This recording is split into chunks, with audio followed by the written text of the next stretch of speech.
हस्त विज्ञान का सही अर्थ पूरे हाथ का अध्ययन है, ना कि केवल रेखाओं को देखकर ही उसके बारे में बताया जाए। हस्त रेखा को दो भागों में बांटा गया है। एक तो हाथ की बनावट कैसी है और हाथ की रेखाएं। हाथ की बनावट में हाथ वर्गाकार है, चमचाकार है, मिश्रित है, कलात्मक है और आपका मनोवैज्ञानिक हाथ है। यानी 7 प्रकार के हाथ हैं इस प्रकार से, या गांठदार हाथ है। और रेखाएं यानी हाथों में क्या क्या चिन्ह हैं, भाग्य रेखा कैसी है, हृदय रेखा कैसी है, उसका रंग किस प्रकार का है। हाथ मुलायम है तो आदमी का मान लो गद्दादार हाथ है, गद्दादार हाथ है, मुलायम सॉफ्ट है तो स्वभाव का भी सॉफ्ट होगा। अगर उसका कठोर त्वचा है तो दिल से भी वो कठोर होगा और मेहनती तो होगा, सफलताएं भी उसे जल्दी मिलेंगी।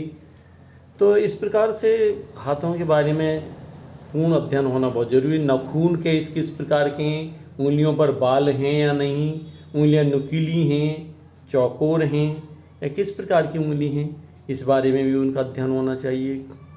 और हाथ की बनावट को 7 भागों में बांटा गया है। जैसे मैंने बताया कि मिश्रित भाग है, निम्न प्रकार का भाग है, निम्न प्रकार का हाथ है और मनोवैज्ञानिक हाथ है, कर्मठ हाथ है, गांठदार हाथ है। इस प्रकार 7 प्रकार के उसमें बांटा गया है।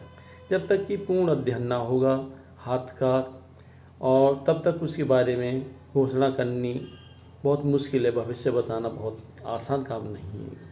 इसलिए हाथ की बनावट पर भी सबसे पहले गौर करना चाहिए कि हाथ की रंगत कैसी है। यानी हाथ की रंगत गुलाबी है या पीला हाथ है, या रेखाएं हल्की हैं या गहरी हैं और बहुत पतली हैं, कमज़ोर रेखाएं, तो उस प्रकार का ही प्रभाव पड़ेगा भविष्य पर, तभी भविष्य बताया जा सकता है। इसलिए कहा जाता है कि पूर्ण अध्ययन हो तभी भविष्य किया जाए। केवल रेखाओं को देखकर केवल नॉर्मल जानकारी दी जा सकती है। और सुनने के लिए धन्यवाद, बहुत बहुत शुक्रिया।